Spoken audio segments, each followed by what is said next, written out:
So, Masai and Bobby got in on this wild trade deadline. Deadline is tomorrow. We hadn't heard a whole lot of stuff about the Raptors. We all knew guys like Chris Boucher and Bruce Brown and obviously Kelly Olynyk kind of were on the block. You had a feeling, you kind of knew they were there. But you didn't expect them to trade for a guy like Brandon Ingram.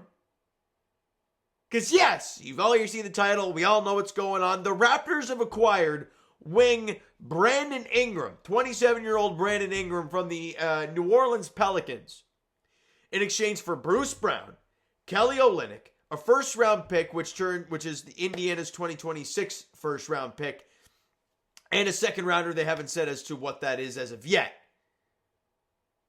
Whoa. Absolutely nuts.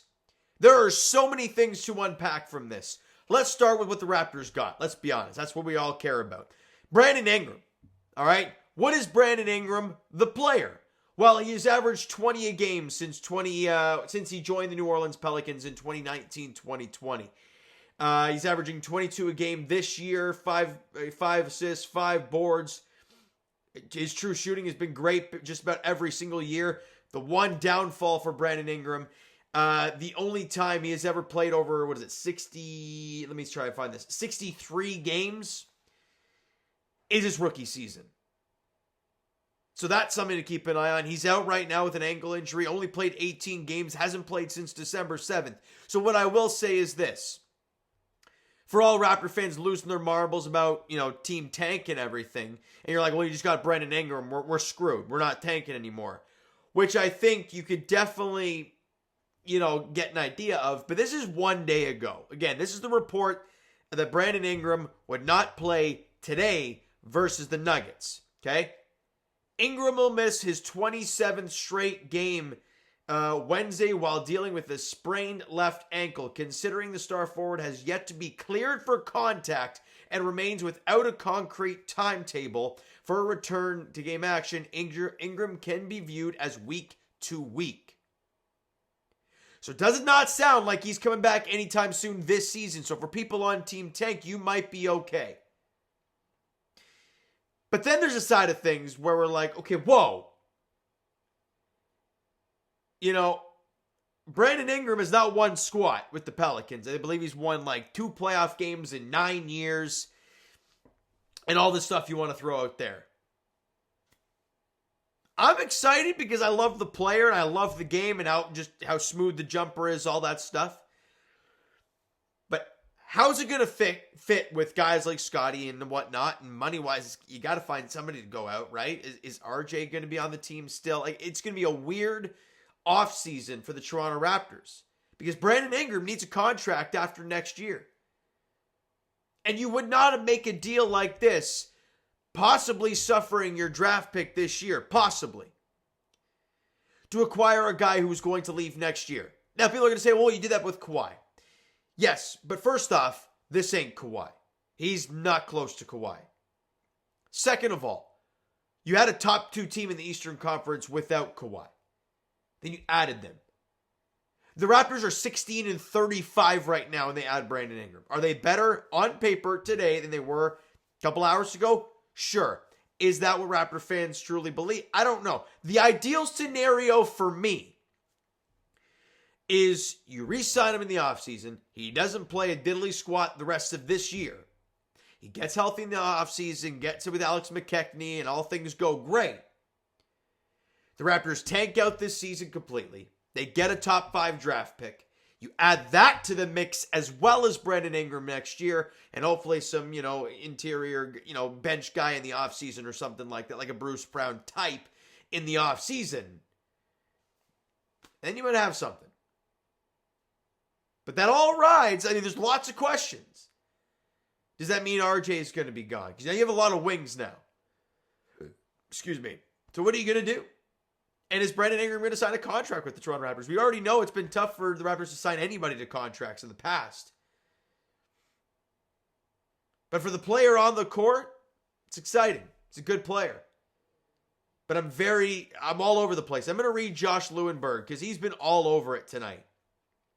So, So the return for the Pascal Siakam trade is Brandon Ingram, Ochai Agbaji, and Jacoby Walter. Certainly looks better on paper than it did a year ago, but Ingram's fit with Barnes plus the current core is murky at best, and now you have to pay him this summer and move somebody else or pay the tax.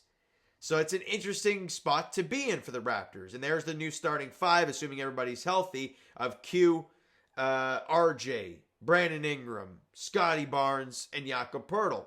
I mean, on paper, it looks pretty good. There's a lot of talent there. Again, this is Josh Lewinberg's tweet. If healthy, there's a lot of talent here. How it all meshes together is a question, but the only question, this is the second time in 3 years now the Raptors have been in a position to chase a generational talent. Remember, they traded the first-round pick to acquire Jakob Poeltl. To chase a generational talent in the draft, but chose to trade a first-rounder. But I believe that was probably before he figured out which first-round pick it was be. So will be interesting to see how they approach the rest of the season, especially as it pertains to Ingram. He's out with an ankle injury, but presumably wants to play at some point. And you probably want to see what it looks like before you pay him, right? I was talking about paying him in the offseason. You kind of want to see how it meshes with the fellas, right? But then it's too much talent there to tank. So it's kind of a weird spot you're in. And this is the last tweet I'm going to read of his. The bet is that a 27-year-old Ingram can get/stay healthy, re-sign at a reasonable cost, presuming they have insurances, and be a long-term fit next to Scotty and co. The cost, Indy's first rounder, and the opportunity cost, a real shot at Cooper Flagg or another difference maker in the top heavy 25 draft. It's going to be a really interesting rest of the season now for the Raptors. Again, I'm excited for the player because he's a great player. But what this means, the rest that you tell me, you come at me when the Raptors have a top 5 pick, we'll have a discussion. And Brandon Ingram signs, we'll have a discussion. For right now, a little skeptical.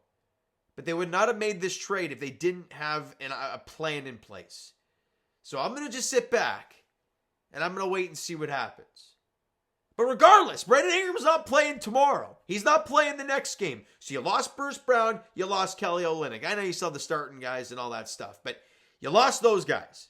So there goes some bench depth. So in fact, with Brandon Ingram still out, you've gotten worse. So for people in tank, you got to be happy. Kind of. I don't know. And losing the Indiana pick, honestly, it doesn't bother me too much. That's going to be around the 20s, maybe even into the lower to mid-20s into next year. Honestly, you have your own first-round pick this season and next. I'm not too worried about that. The second-round pick, it is what it is. It's just the player and the fit and how this is going to work and tank-wise this year. I don't know how it's all going to play out, but we'll all wait and see. I want to hear all your guys' thoughts in the comments below, though, because there's a lot of different people thinking different things on social media. I've seen people that are ecstatic that Brandon Ingram is a Raptor, and they show the starting 5, and we're like, holy crap, this team is actually really good looking. But we're also 16-35 right now. And then there's the other guys that are like, look, you have a chance to tank and get a clear, good talent, but you've now pivoted again. And what are we doing? Kind of being in the middle the entire way. So there's all kinds of things out there. I don't know where the hell I'm at, but I just wanted to give you guys all the information. I want to get your thoughts down below. It's going to be wild to see how this progresses the rest of the season, all right? So you know what, guys? That's going to do it for this one. If you enjoyed the video, and hell, if you like or you don't like Brandon Ingram being a Toronto Raptor, hit that like button. Do appreciate that. The subscribe button. If you have not done so already, comment down below your thoughts on the video, your thoughts on Brandon Ingram being a Raptor, and your thoughts on the guys going out.